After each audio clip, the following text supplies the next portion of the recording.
Hi yo-yo viewers, subscribe చేసేటప్పుడు అక్కడ ఉండే గంట సింబల్ ను ప్రెస్ చేయడం మర్చిపోవద్దు.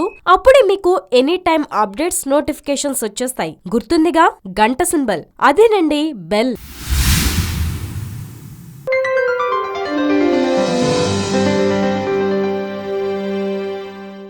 అగ్రరాజ్యం అమెరికా నుంచి కీలక ఉండే ఐటీ నిపుణులు తర్వాతి అవుట్సోర్సింగ్ ఉద్యోగాలపై ఆ దేశ అధ్యక్షుడు డొనాల్డ్ ట్రంప్ కన్నుపడింది.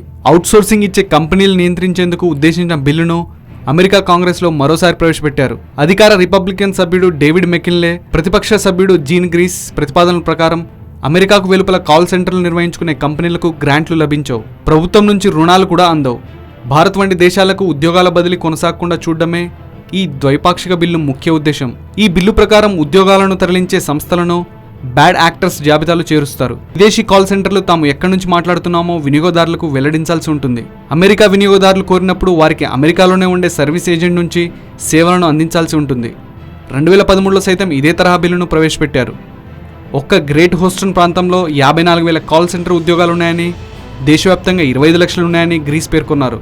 దురదృష్టవశాత్తు కాల్ సెంటర్ ఉద్యోగాలు ఇక్కడి నుంచి భారత్, ఫిలిప్పీన్స్ తదితర దేశాలకు తరలిపోతున్నాయి. ఈ ద్వైపాక్షిక బిల్లు ద్వారా అమెరికన్లకు ఉద్యోగ భద్రత ఉండడంతో పాటు ఇక్కడి వినియోగదారులు అనుచితమైన ప్రవర్తన నుంచి ఉపశమనం పొందుతారని ఆయన పేర్కొన్నారు. మరోవైపు అమెరికా ఎన్నికల సందర్భంగా రష్యన్లతో నేర్పిన సంబంధాలపై చేపట్టే దర్యాప్తులో తాను జోక్యం చేసుకోనని, ఆ కేసుల నుంచి తాను తప్పుకుంటున్నట్లు America attorney general Jeff Sessions ప్రకటించారు.